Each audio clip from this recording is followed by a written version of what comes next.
Hey guys, it's Adam from Tested, and I am in Cornwall, England, learning how to make armor with Master Armorer Terry English. But while we're here, it turns out that the apples from Terry's orchard don't fall far from the tree. Okay, keep with me on this metaphor. Terry's kids are also both makers. Terry's daughter, Lamorna, is a cosplayer and makes beautiful costumes. His son, Glen, is not only a champion motorcycle racer, but also a master model maker. And we are now just about to visit Glen's shop, where he makes super crazy detailed, beautiful quarter-scale motorcycles and sells them out of his house.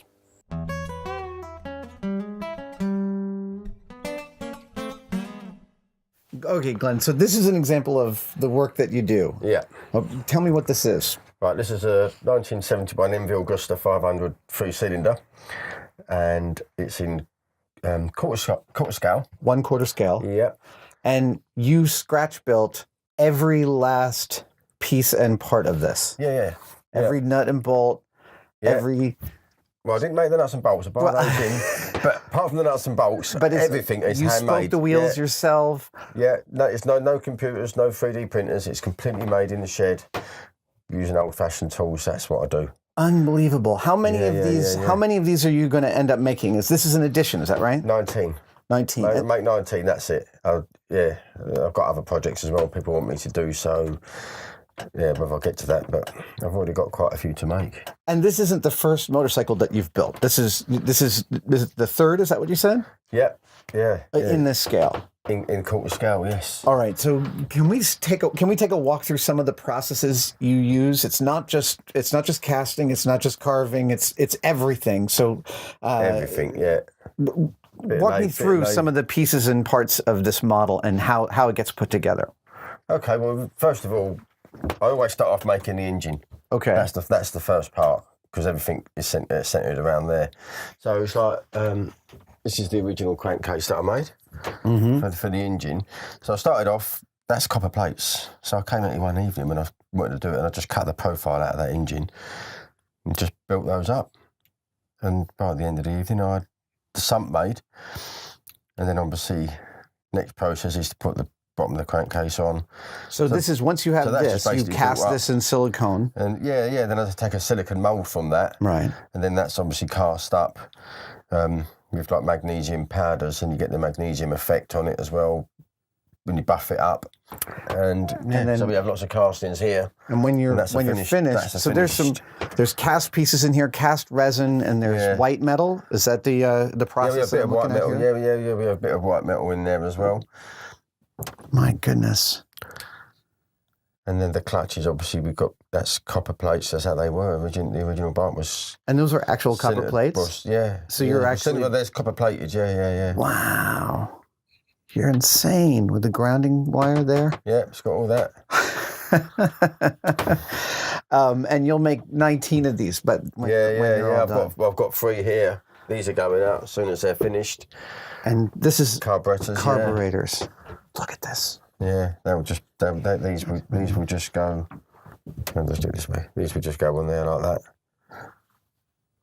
that. You can look at it as close as you want, and it still holds up. Yeah, it's. I get a bit carried away with it, really. Just detail. The things you don't even see, I just get so consumed with it. I just can't help it. And the frame is also white metal. This is one of the painted. Wow, that's quite heavy. Yeah. They're originally made in copper tube, and they're all soldered together, and that's how I made the masters. And then you have this cast in white metal, and I cast them up now. Yeah. Originally, so you make them original. Wow, but it's still.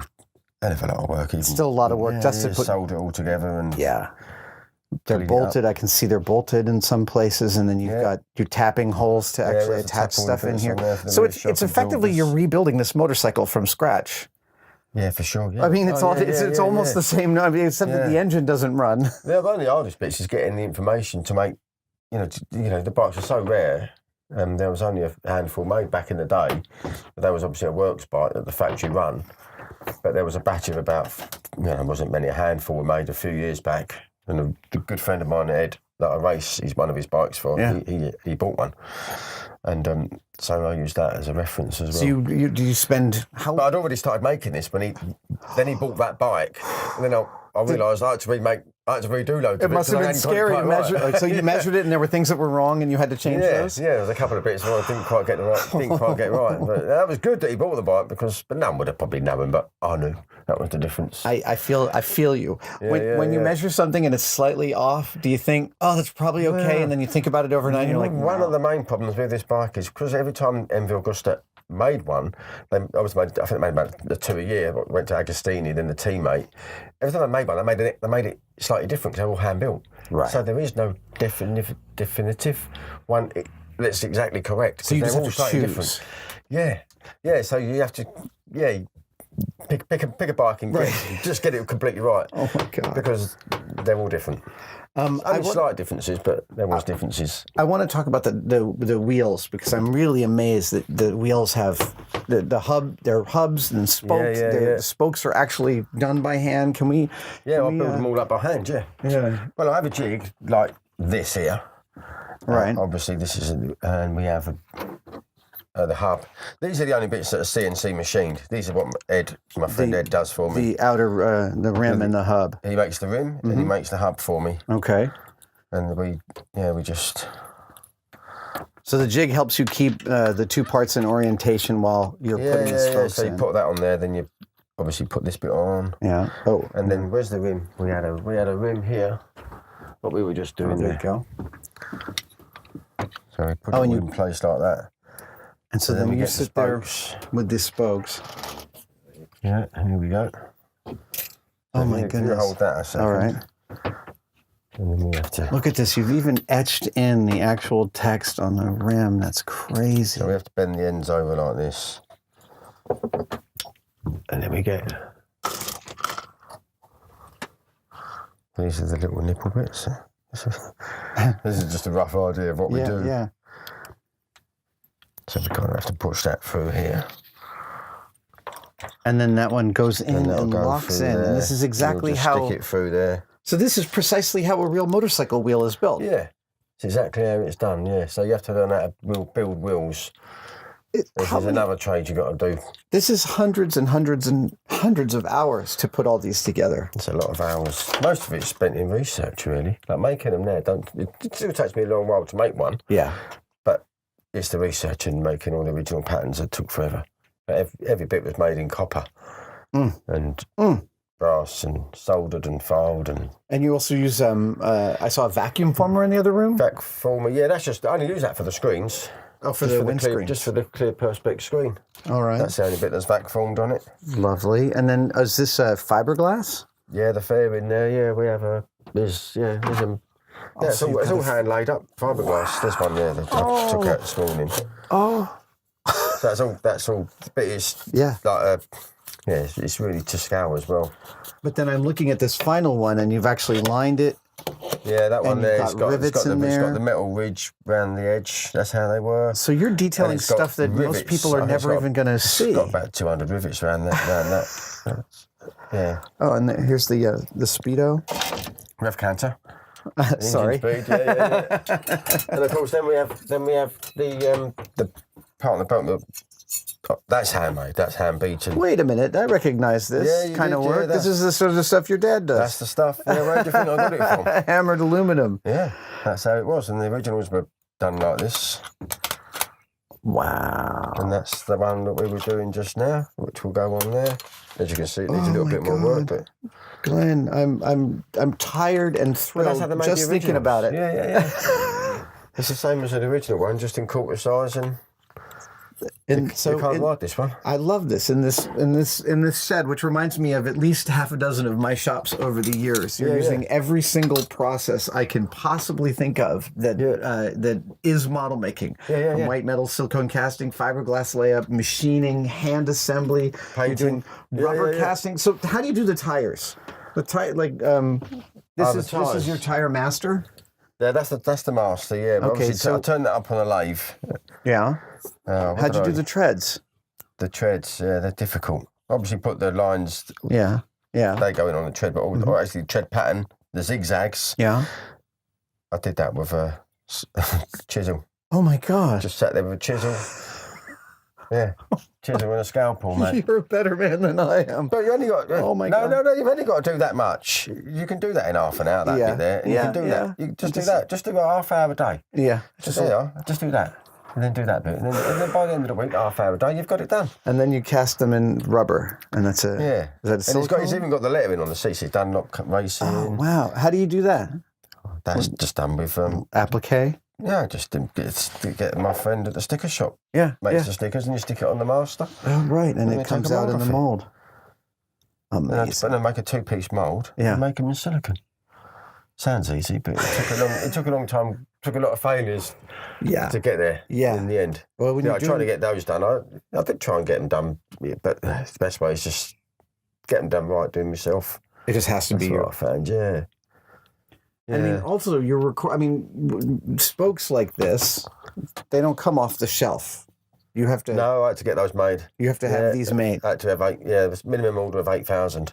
So you have 8,000 spokes. You have enough for a lot of bikes. Yeah. I guess they can be used in multiple bikes. Yeah. They'll do for all the models I do now. But there's only like 40 spokes in a wheel, so I think it should keep me going for quite a while. And is this wow? Yeah. This is a cast part.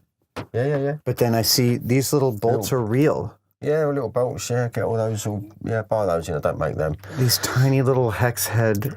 Yeah. And are they, oh my gosh, they're actually all threaded. Look at that. It's all screwed together. Yeah, the whole bike is screwed together. You could take it apart like a real one. Wow. But you've got to put it back together, that's the trouble. Have you been asked to repair any of your old models? I have been, yeah. And people have been a bit careless. So they bring it into the shop? They've been repaired, a couple of them. Is there another bike in the future you have your eye on that you want to make? Oh, there's lots of bikes I want to do in the future. Yeah, there's a lot. So I'm going to be doing the Brough Superior, the Levac races one. I'd like to do that. Yeah. I just like the purity of that bike, simplicity of it as well. And that's one I'm looking forward to doing. What was the first bike you ever built? Manx Norton. Yeah, because that's what I was racing. Yeah. Oh, so you... Yeah, I raced a Manx Norton, and I just like the look of it. That was just a nice looking bike, and just you kind of fell in love with it. Yeah, well, I got a friend that makes through doing the sculptures that I was doing. I met a chap that was making 8-scale model racing cars. Mm-hmm. He was really helpful, and I was good friends with him. And I always liked what he did. And I said, I'd like to make a motorbike. And he went, everyone thinks they can do it. It's not as easy as you think. And that was the only inspiration. That was the inspiration I needed. Yeah. But he was great. He helped me. Yeah, he helped me out a great deal doing it. But it was good to. Yeah, just need that inspiration, really. You said you were doing bronze sculptures before that. What was that process? What were you making? Well, I did Mike Howard, a motorcycle racer. Okay. It's like a little figure. Yeah, about 12 inches high. Mm-hmm. And because I used to work with my dad in the films, and we didn't have no work, so when we had no work on, I just made that. Yeah. Just sat there in the evenings and just made this sculpture of Mike Howard, and I took it to a motorcycle show and sold 20 of them. Thought that wasn't too bad. So then I made a pewter casting of George Formby from the film No Limit, and that sold well. And it just went on from there, really. Yeah, and then moved on to doing quarter scale motorbikes. The level of detail, Glen, here is really inspiring. It's totally incredible. I mean, this looks like it's actually sewn out of leather, and this is a resin piece, yes? Yeah, but so the original was all. Your master was sewn? Yeah. Wow. But it was. Yeah, and then we just got a really good quality silicone and resin. Mm-hmm. And if you look under that on the magnifying glass, you can actually see the roping of the thread in the cotton. It's that's the detail that comes up. Well, and then you're also doing what looks like a bit of a dry brush finish on this to bring out the details, or some sort of wash? Yeah. I put a bit of black on it and then rub it off with a cloth so it brings out the detail on it. Yeah. You can see the grain in the leather. It absolutely. And the leather, I've got a real good fine grain leather because obviously it's got to be to scale, isn't it? Right. I don't know what animal it came from, but we got it. We found it in the end. I feel so at home in a shop like this. Glen, thank you for showing me thank you. Yeah, it's been a pleasure. Beautiful space here and your incredible models. Been a pleasure. Thank you very much. Thank you.